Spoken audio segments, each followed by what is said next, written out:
Well, thank you all very much. It is great to be back in Ohio. We love Ohio. You remember Ohio? Oh, boy. It was supposed to be close. It wasn't close. And so wonderful to speak on the shores of the very magnificent Ohio River. We're here today to talk about rebuilding our nation's infrastructure. Isn't it about time? Spending money all over the world, except here. We don't spend our money here. We spend it all over. And we'll do it using American labor, American energy, American iron, aluminum, and steel.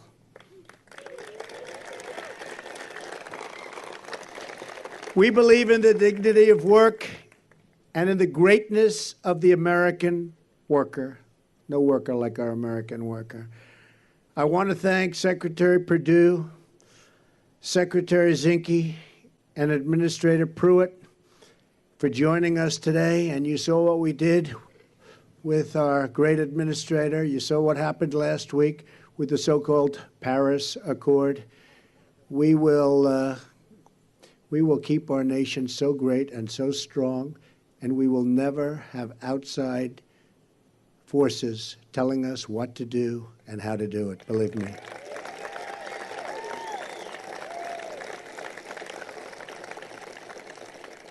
That would have been a huge anchor on our country. I'm also grateful that Governor Matt Bevin, his wife Glenna, and his family could be here, along with Lieutenant Governor Janine Hampton from Kentucky. Great place. Where's Janine? And Lieutenant Governor Mary Taylor from Ohio. Thank you, Mary. Thank you very much. We're also very excited to be joined by top labor leaders in the United States. I've negotiated with these people for so long. They're tough, but they get the job done, right? Right? Together, we're going to put our skilled tradespeople back to work. Sean McGarvey is here with us today, president of the North American Building Trades Union. Sean took part in one of our very first meetings at the White House. That was a great meeting, Sean, and was there with us when we issued the long-awaited approval for the Keystone XL pipeline, which has started. After years and years of stagnation, they said that's never going to happen. We got it started. It's going to happen, and it's about 48,000 jobs. It's a big job. And that's just the beginning. We have many other things happening, including, as you know, the Dakota pipeline, also moving along and very rapidly. We will also welcome Eric Dean, president of the United Iron Workers, and Terry O'Sullivan of the Laborers International Union of North America. I will proudly say to you all today what I told you and told our labor unions 2 months ago in Washington. As long as I am president, America's labor leaders will always find an open door at the White House. We had a great day. We love our workers. We're also pleased to be joined by executives from Marathon Petroleum, Bunge North America, CF Industries, Peabody Energy, Alliance Coal, AK Steel, Nucor Steel, Scott's, oh, you like that company, I guess. Scott's Miracle Grow, and many others who are ready to help us build the roads, the bridges, the tunnels, and the waterways of tomorrow. And they're currently working very hard. In fact, I brought a couple of the greatest builders in America, Steve Roth of Vornado, Richard Lefrak of Lefrak. Where are you guys? Come here, come here, come here. Come up here, Steve. These people aren't used to this. You know, they like to build. They don't know about this. Get up here, Richard. Two of the great builders of our country. Come here, Richard.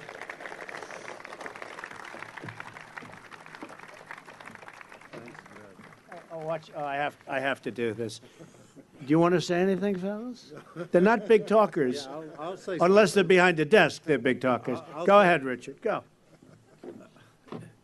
We're all fortunate to have the greatest builder in America, Donald J. Trump.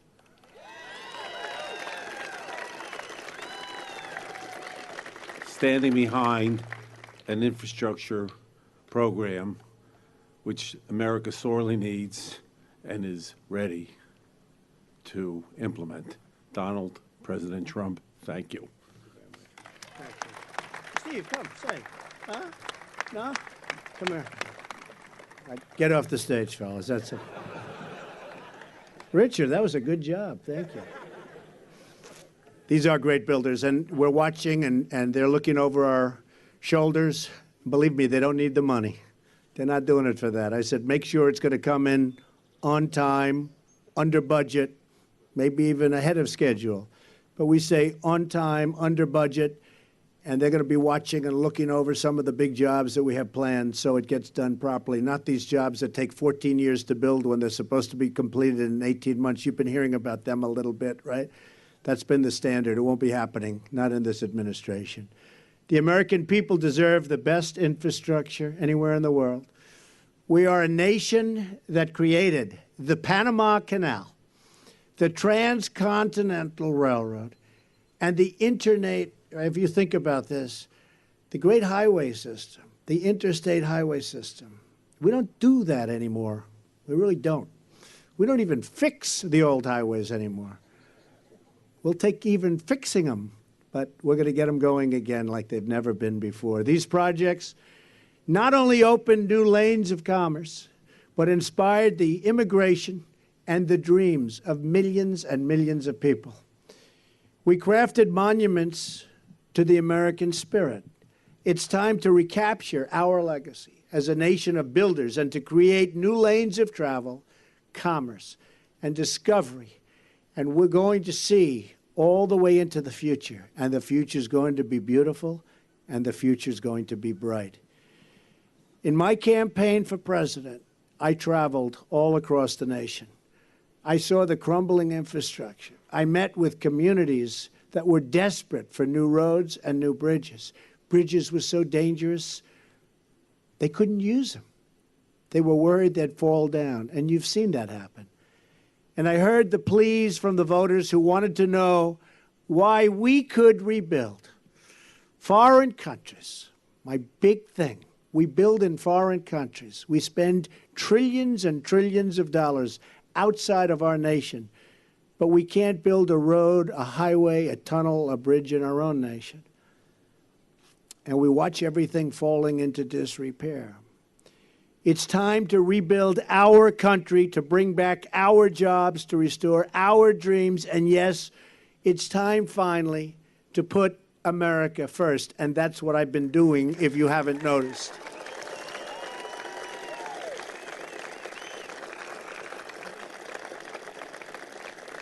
While it's very early in the administration, I think everyone has noticed, right? We have noticed. The people are noticing like they've never noticed before. We're already making historic progress. Last month, unemployment fell to its lowest point in 16 years. Right now, thank you. Right now, more small businesses are planning to hire than at any point in the last decade. Last week, the stock market soared to record highs, highest ever, boosting the pensions, or your pensions and your retirement accounts, and those of hardworking Americans. I've just returned from a trip overseas that secured more than $350 billion of military and economic investments into the United States. That means millions of jobs.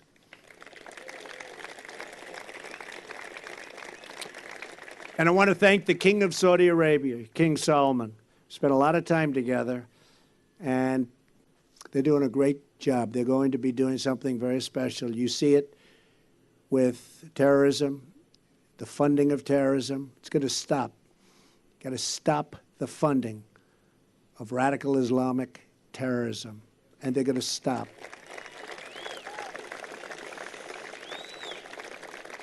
And they hosted over 50 all-Muslim countries. They said there's never been anything like it in our history. In the history of this world, there has never been anything like what took place 2 weeks ago in Saudi Arabia. And I'm very proud to be a part of it. And hopefully that can be the beginning of the end to this horrible, horrible situation that the world is suffering right now called terrorism. We're going to put an end to it, and we have to be very tough, and we have to be very smart, and we have to be very vigilant, and we're going to end it.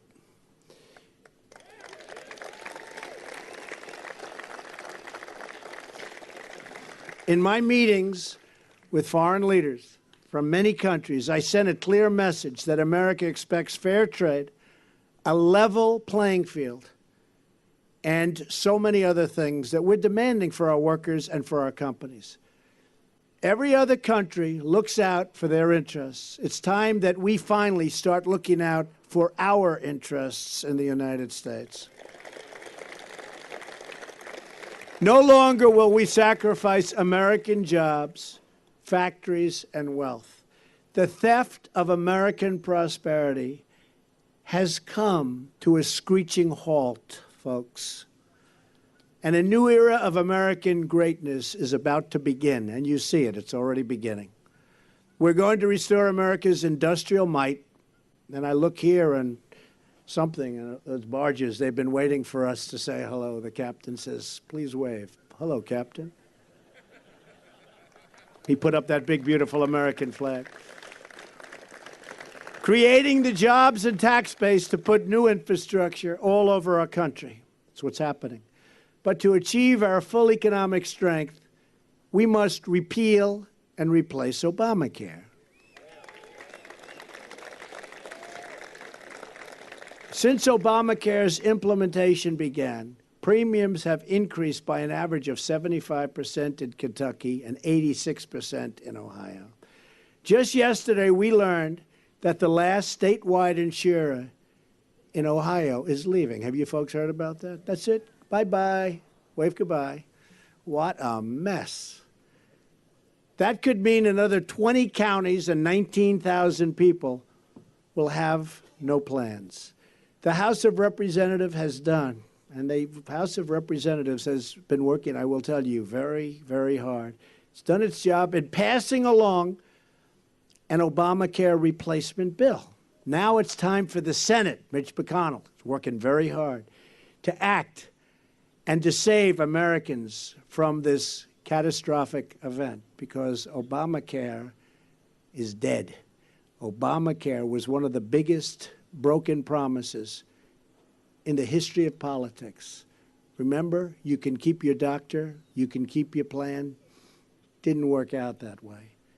You end up paying not to have insurance because it was cheaper. But there's another major promise that Washington has repeatedly broken, and that is the one where we are here today. It's a promise that's gone unheeded, and it's called Restoring America, restoring our country. The promise of a safe, reliable, and modern infrastructure. It hasn't been kept, but we're going to keep it. American lives and livelihoods depend on our action together. That's why I'm calling on all Democrats who honestly have really been obstructionists. Boy, have they tried. I mean, every single thing. On health care, I won't get one vote. Obamacare is crashing. It's dead. It's in a death spiral, as the head of one of the biggest insurance companies said. It's in a death spiral. And we're coming out to do good, not to do bad, to do good. We won't get one Democrat vote. Think of it. They're just obstructionists. Every single thing is obstruction. I don't think, honestly, if I were in that party, I wouldn't be doing it that way. I'd be doing positive things. That's why they lost the House, they lost the Senate, they lost the White House. People don't want to see what's going on. They want to see us all come together, but I just don't see them coming together. They're obstructionists. I'm calling on all Democrats and Republicans to join together, if that's possible, in the great rebuilding of America. Countless American industries, businesses, and jobs depend on rivers, runways, roads, and rails that are in dire and even desperate condition. And millions of American families rely on their water and pipes and pumps that are on the verge of total failure and collapse. We are pleased to be joined today by representatives from many, many industries that depend on a truly critical component of our nation's infrastructure, the 12,000 miles of inland waterways.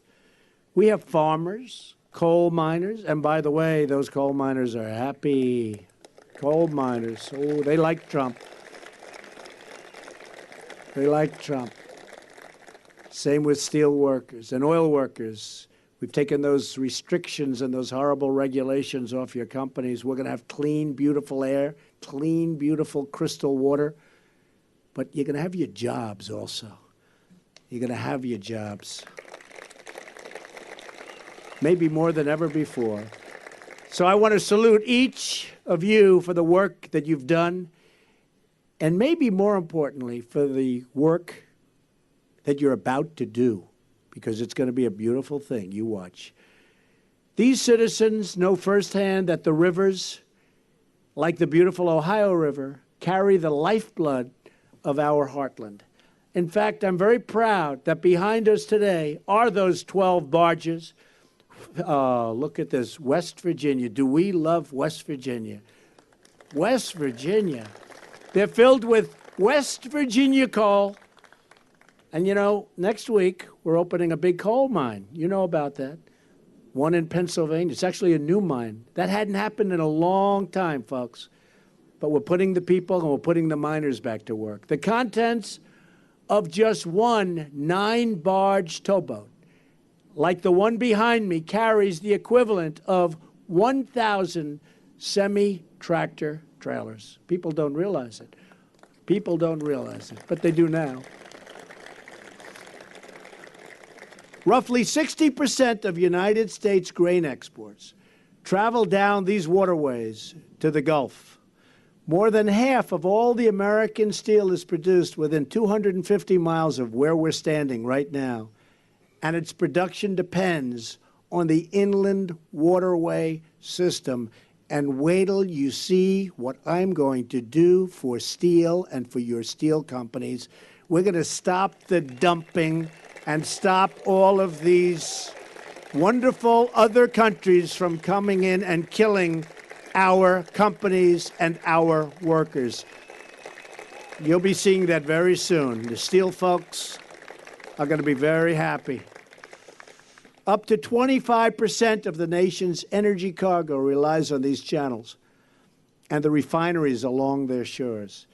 But these critical corridors of commerce depend on a dilapidated system of locks and dams that is more than half a century old. And their condition, as you know better than anybody, is in very, very bad shape. It continues to decay. Capital improvements of this system, which is so important, have been massively underfunded. And there's an $8.7 billion maintenance backlog that is only getting bigger and getting worse.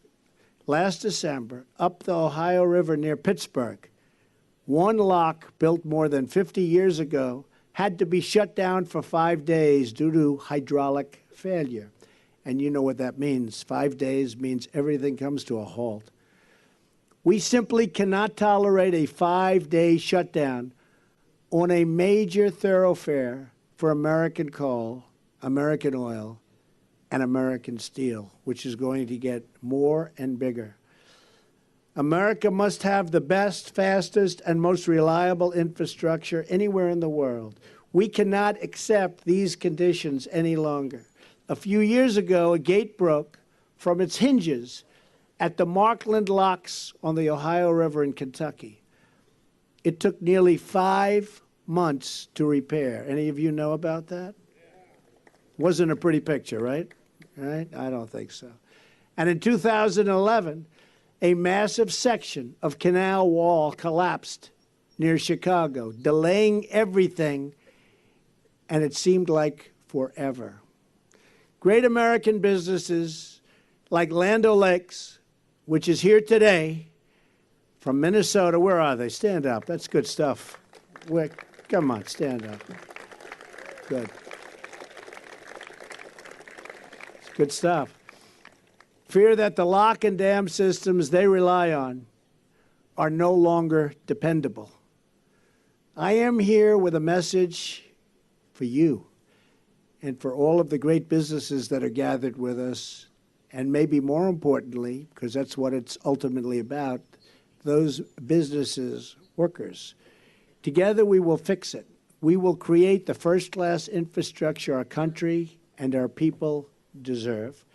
My new vision for American infrastructure will rebuild our country by generating $1 trillion in infrastructure investment. Our infrastructure program, $1 trillion. You know, as of a few months ago, we spent $6 trillion in the Middle East, along with the death of so many incredible people, and along with all of the other problems that you've been watching every night on television and reading about in the papers. $6 trillion. And yet, if we want to fix a road, or we want to fix a school, or we want to make sure that a bridge doesn't collapse in our country, forgetting about even building new ones, we don't ever seem to have the money. Got to change, folks. It's got to change. Something wrong. Something wrong.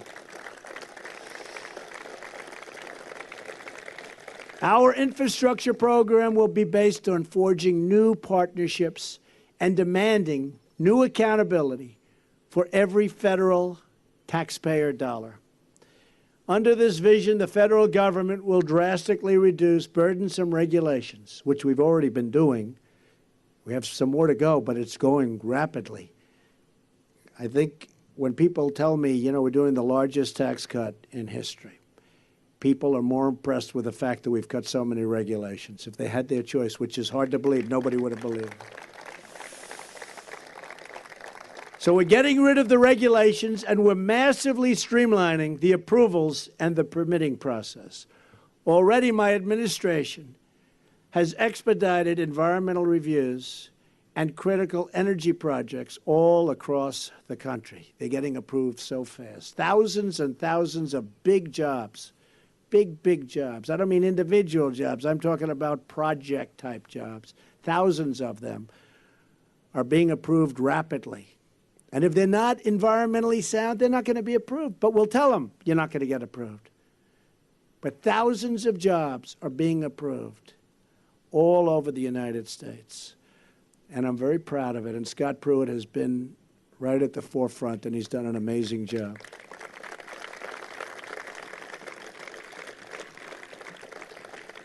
And it hasn't been that easy for him, has it, Scott? But he likes it. He likes to see people go back to work. And he likes to make sure that the environment is perfect and clean. I want to add that, too.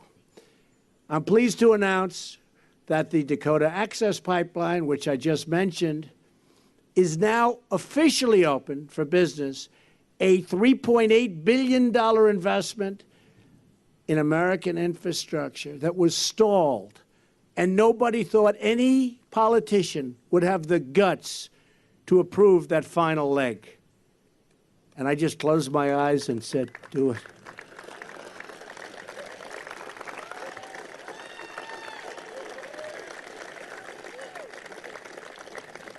Think of it to a company standpoint. They build this massive pipeline going for miles, then they have to hook it up a little section, and they're stopped. And I said, that's not fair. And you know, when I approved it, it's up, it's running, it's beautiful, it's great. Everybody's happy, the sun is still shining, the water is clean. But you know, when I approved it, I thought I'd take a lot of heat, and I took none. Actually, none. People respected that I approved it. But I take so much heat for nonsense that it probably overrode. It probably overrode the other.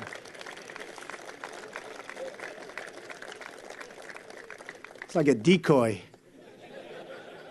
America built the Golden Gate Bridge in just 4 years and the Hoover Dam in 5 years. Think of that. It should not take 10 years to get approvals for a very small little piece of infrastructure, and it won't. because under my administration, it's not going to happen like that anymore. We will work directly with state and local governments to give them the freedom and flexibility they need to revitalize our nation's infrastructure. At least $200 billion of the $1 trillion plan will come from direct federal investment. Working with states, local governments, and private industry, we will ensure that these new federal funds are matched by significant additional dollars for maximum efficiency and accountability. We'll have people watching over each one of these jobs, and every penny will count to them. Taxpayers deserve the best results for their investment, and I will ensure that this is what they get.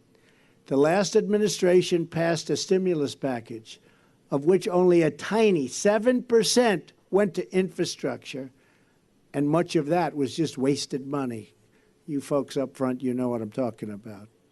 The great infrastructure plan, nobody saw any money. Remember shovel ready, right? Shovel ready wasn't shovel ready. That I can tell you. We're not going to repeat that mistake. That's not going to happen again. Instead, our plan will help states and local governments prioritize their most pressing infrastructure needs, building transformative projects that create a flood of wealth and opportunity to benefit every part of our country, especially rural America. The companies here today are prepared to work with us, and these are great companies today. And you're going to work with us to make sure the right infrastructure gets built and funded quickly, and it's going to be in the right location. Everything about it is going to be right. Businesses like these are ready to invest and create in jobs, but we have been waiting for a responsible partner in the federal government. You've been waiting for a long time. Now you have one.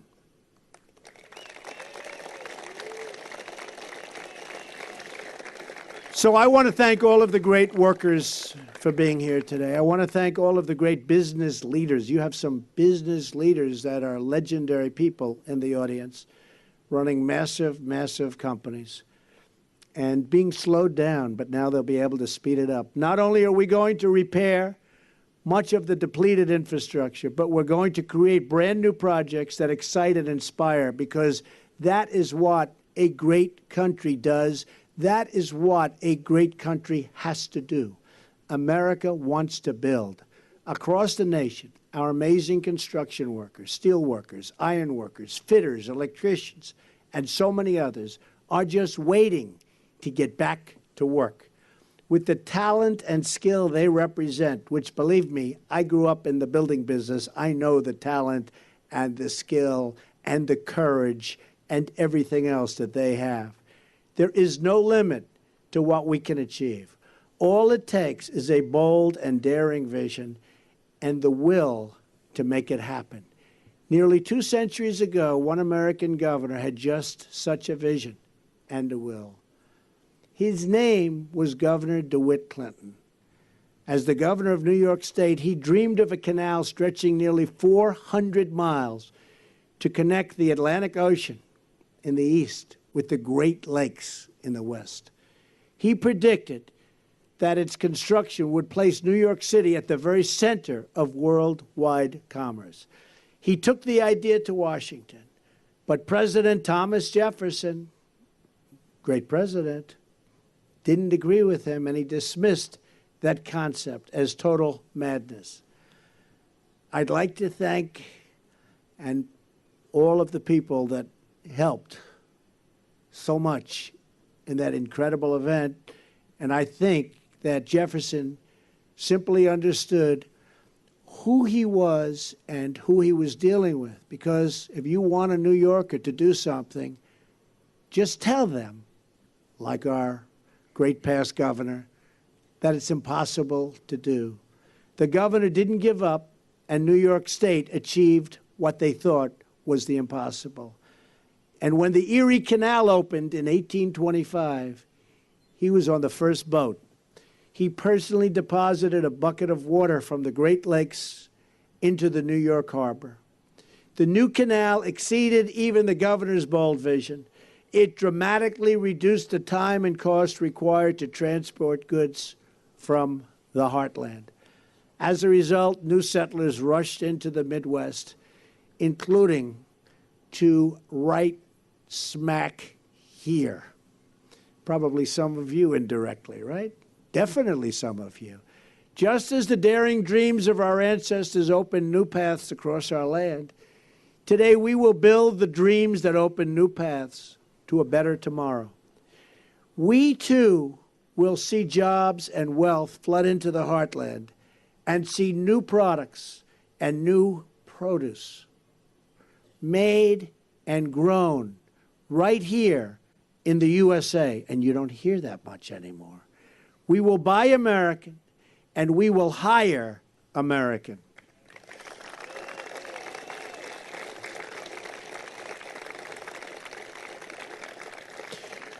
We will not, so importantly, be content to let our nation become a museum of former glories. We will construct incredible new monuments to American grit that inspire wonder for generations and generations to come. We will build because our people want to build and because we need them to build. We will build because our prosperity demands it. And above all, we will build because that